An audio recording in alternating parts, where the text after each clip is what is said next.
Sejarah singkat Kementerian Agama Republik Indonesia disampaikan pada apel Hari Amal Bakti ke-78 tahun 2024. Kementerian Agama adalah yang bertugas menyelenggarakan pemerintahan dalam bidang agama. Usulan pembentukan Kementerian Agama pertama kali disampaikan oleh Mr. Muhammad Yamin dalam rapat besar Badan Penyelidik Usaha-Usaha Persiapan Kemerdekaan Indonesia tanggal 11 Juli 1945. Dalam rapat tersebut, Mr. Muhammad Yamin mengusulkan perlunya diadakan kementerian yang istimewa, yaitu yang berhubungan dengan agama. Menurut Yamin, tidak cukuplah jaminan kepada agama Islam dengan mahkamah tinggi saja, melainkan harus kita wujudkan menurut kepentingan agama Islam sendiri. Pendek kata, menurut kehendak rakyat, bahwa urusan agama Islam yang berhubungan dengan pendirian Islam, wakaf, dan masjid, dan penyiaran harus diurus oleh kementerian yang istimewa, yaitu yang kita namai Kementerian Agama. Lebih lanjut, Wahid Hasim menuliskan, setelah berjalan dari Agustus hingga November tahun itu juga, terasa sekali bahwa soal-soal agama yang di dalam prakteknya bercampur dengan soal-soal lain di dalam beberapa tangan atau departemen tidak dapat dibiarkan begitu saja, dan terasa perlu sekali berpusatnya soal-soal keagamaan itu di dalam satu tangan atau departemen agar soal-soal demikian itu dapat dipisahkan atau dibedakan dari soal-soal lainnya. Oleh karena itu, maka pada pembentukan kabinet parlementer yang pertama diadakan Kementerian Agama.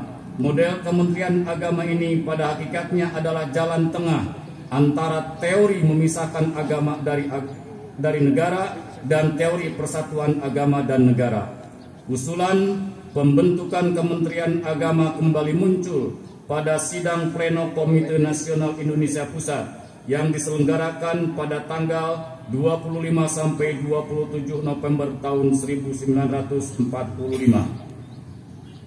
Pembentukan Kementerian Agama dalam Kabinet Syahrir II ditetapkan dengan penetapan pemerintah nomor 1 tanggal 3 Januari tahun 1946 bertepatan dengan 29 Muharram tahun 1365 Hijriah yang berbunyi, Presiden Republik Indonesia dan seterusnya mengingat usul Perdana Menteri dan Badan Pekerja Komite Nasional Pusat memutuskan mengadakan Kementerian Agama. Pembentukan Kementerian Agama pada waktu itu dipandang sebagai kompensasi atas sikap toleransi wakil-wakil pemimpin Islam mencoret 7 kata dalam Piagam Jakarta, yaitu kalimat ketuhanan dengan kewajiban menjalankan syariat Islam bagi pemeluk-pemeluknya. Kementerian Agama mengambil alih tugas-tugas keagamaan yang semula berada pada beberapa kementerian, yaitu Kementerian Dalam Negeri yang berkenaan dengan masalah perkawinan, peradilan agama, kemasjidan, dan urusan haji, Kementerian Kehakiman yang berkenaan dengan tugas dan wewenang Mahkamah Tinggi Islam, dan Kementerian Pengajaran, Pendidikan dan Kebudayaan yang berkenaan dengan masalah pengajaran agama di sekolah-sekolah. Sehari setelah pembentukan Kementerian Agama, Menteri Agama H.M. Rasidi dalam pidato yang disiarkan oleh RRI Yogyakarta menegaskan bahwa berdirinya Kementerian Agama adalah untuk memelihara dan menjamin kepentingan agama serta pemeluk-pemeluknya. Setelah berdirinya Kementerian Agama, urusan keagamaan dan peradilan agama bagi umat Islam yang telah berjalan sejak pra-kemerdekaan menjadi tanggung jawab Kementerian Agama. Pada waktu memperingati 10 tahun berdirinya Kementerian Agama tahun 1956, Menteri Agama Kiai Haji Muhammad Ilyas menegaskan kembali politik keagamaan dalam negara Republik Indonesia. Ditegaskan bahwa fungsi Kementerian Agama adalah merupakan pendukung dan pelaksana utama asas ketuhanan yang Maha Esa.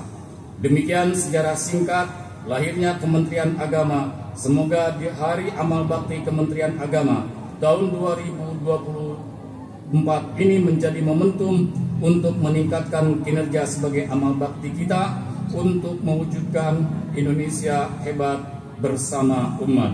Sumber dari berbagai sumber. Terima kasih.